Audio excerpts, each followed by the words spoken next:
Morning, Ashton Anderson. I reside in Division 3. Brian Hall, Division 4. Camille Walk, Division 9. Rob Inns, Division 8. We have Counselor Capitania, who is Division 3. She is on Zoom.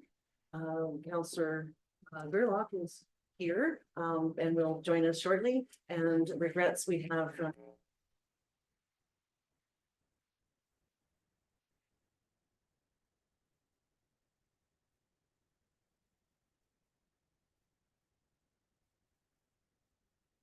that's not going to work well. So we will start again with CAO Beck. We have our recording secretary, Leah Blair. We have Jordan Schenkelberg with communications. Behind you, we have Director Ambley, Jill, Manager of Finance, Lackey. I'm not sure of your title. Thank you very much. And if you'd like to go ahead. I'm Jeff Alston, partner with Metrics Group, so external auditor, and I am here today to present our audit planning report to council and to management here. So I guess I'll just dive right in. To begin this report, just a bit of an executive summary here. Really, the purpose of this report is to promote two-way communication between ourselves as the auditors and yourselves as counselors. Services to be provided here noted, obviously audit of the county's consolidated financial statements, preparation of the statements, your municipal financial information return, which is your information that gets sent to municipal affairs, additional procedures this year in relation to LAP, as well as family community support services. When it comes to engagement team, so myself as the partner, Nachia, who's been on the file, I think she worked in the county for at least over 5 years now, I think. She's the manager of the file, and then Melina as well, who's been around for a few years. When it comes to responsibilities of ourselves as auditors, really our responsibility is to conduct an audit in accordance with Canadian generally accepted auditing standards, and that the financial statements of the county are presented in accordance with Canadian public sector accounting standards, which are the accounting standards that all government organizations or entities report under across Canada. When it comes to responsibility and management, those charged with governance for the preparation and fair presentation of the financial statements. And just a note here that those charged with governance, council is responsible for overseeing the county's financial reporting process. When it comes to materiality, materiality is used as a guide in our planning. We use 4% as a benchmark, or about 1.2 million. For the county. So what we're saying here is that if revenues or expenses, for example, were to increase or decrease by about 1.2 million, we feel that a user of the financial statement may have a different view or outlook on the financial performance or results of the county. So users being yourselves as counselors, ratepayers, municipal affairs, those individuals or organizations with a vested interest in the financial performance of the county. From there, we use performance materiality, which is set at 75% of actual. So we were to have unrecorded misstatements that exceeded our performance materiality, we would be asking for adjustments to be made to get below that. So it's almost like another benchmark in between as we work up towards the 4% amount there. And then we have a trivial threshold, which is if we find misstatements that are below our trivial threshold, they don't end up on our unrecorded misstatement report that we provide to council, the results of our findings. So those are areas of materiality that are used in accordance with Canadian auditing standards while we perform our work. When it comes to the plan scope, so here we have a few pages here where we outline our audit approach. Which is that we'll utilize a combined approach. So what that means is that we do assess your internal controls. We test specific internal controls to take reliance on that while performing our work. And then in addition to that, we perform substantive procedures, which would be such as looking at individual specific detail samples, analytical procedures, confirmations, so other methods in order to ensure that the financial statements are free from material misstatement.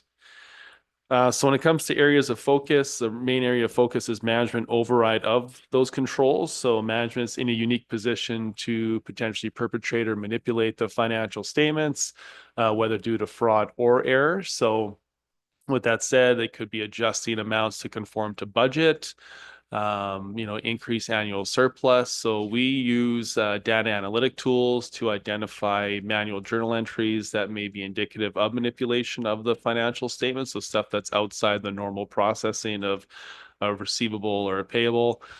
We then test those entries to make sure that they are valid entries. So that's a main focus here when it comes to auditing, is obviously looking for a potential manipulation there.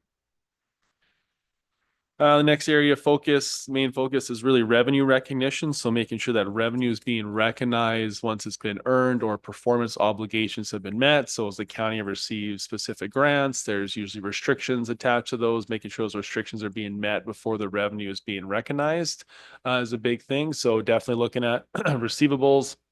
It also ties into your capital assets. So if you have a large purchase, how is that purchase funded? If it was funded from a grant program, is that actually what the grant was intended for, applied for, et cetera? So all that kind of goes in conjunction with each other. Or did you receive grant funding up front that should be deferred to be spent later when the project's done? So revenue recognition and making sure that the revenue is being recognized in line with your revenue recognition policies is key. There's also new revenue section this year for public sector standards. So we'll be doing additional work with management to make sure that policies and disclosures have been updated and that revenue is being recognized in accordance with the new handbook section as well. Net municipal property taxes, we want to make sure those are being calculated correctly. So obviously, what was the approved mill rate by council? What are the approved assessments? Making sure that that's tying in. So that's obviously a key area of focus as well. Other areas of note here, we want to make sure operating expenses as well as wages are reported in the correct period and also reflect the actual amount that was intended or purchased, or when it comes to wages, that the correct rates are being applied.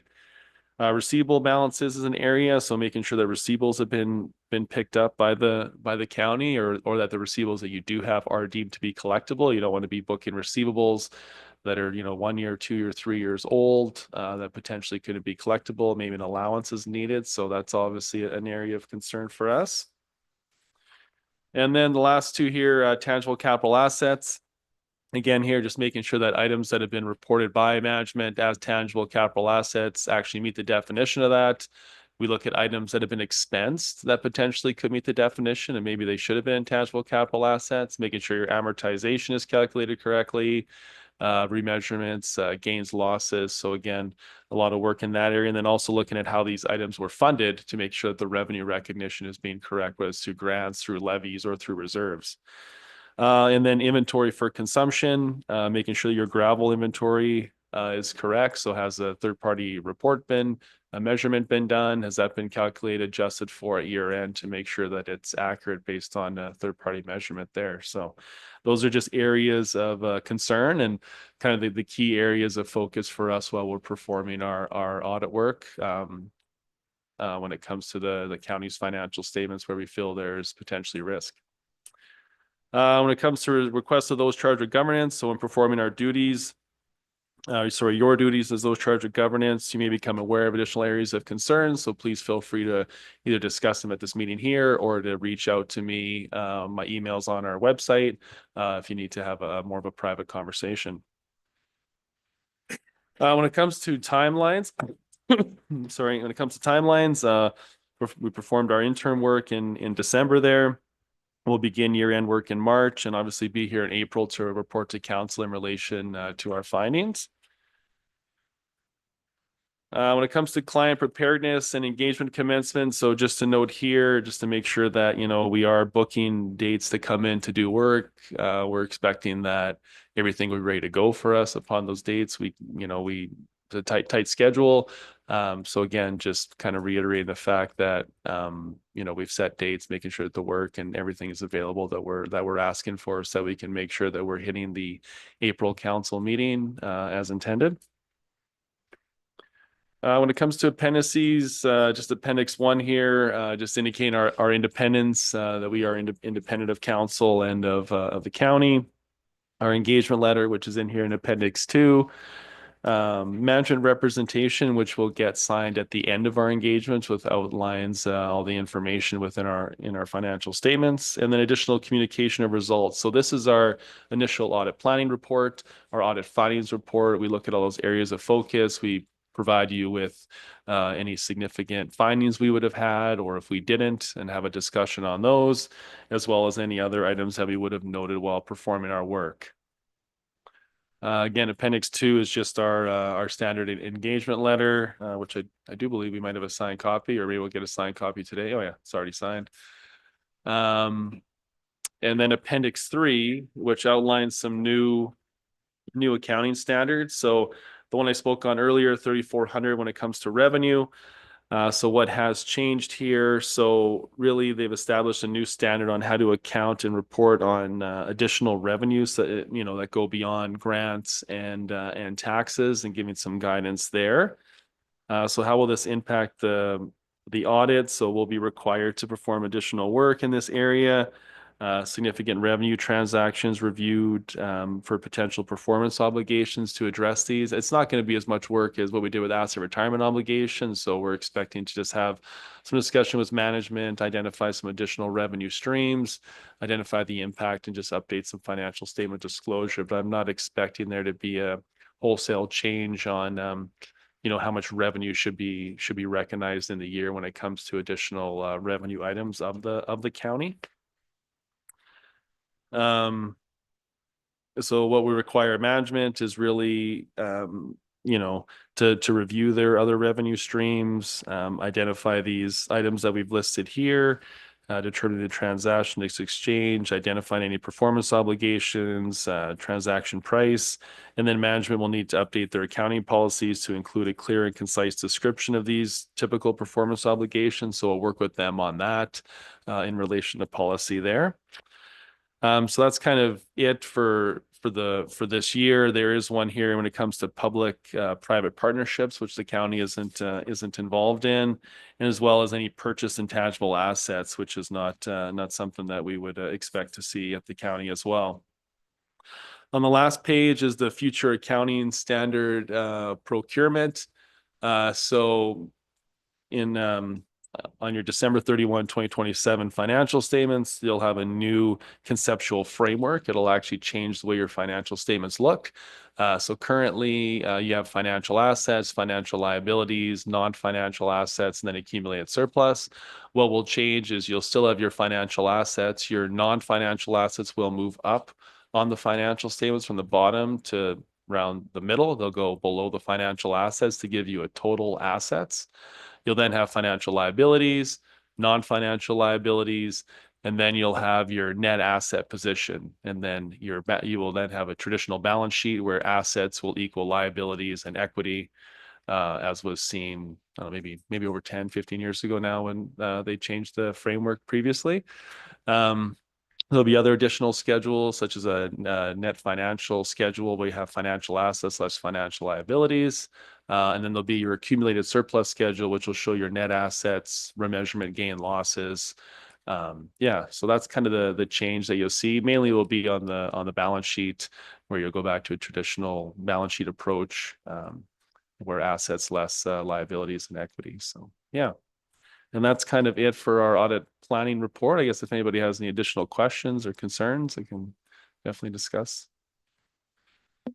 Thank you very much for that. It was very informative, as always. A lot to wrap our heads around for sure.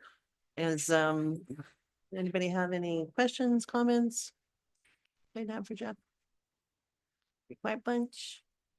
I don't see Councillor Kapitaniak. I don't think she has anything.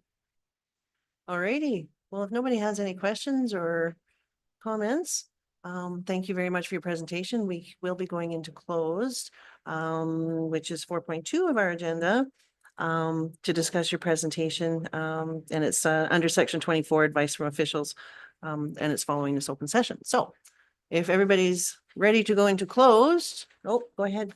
No, you're the motion. All right, so Counselor Mins has a motion to go into closed. All those in favor? 1, 2, 3, 4.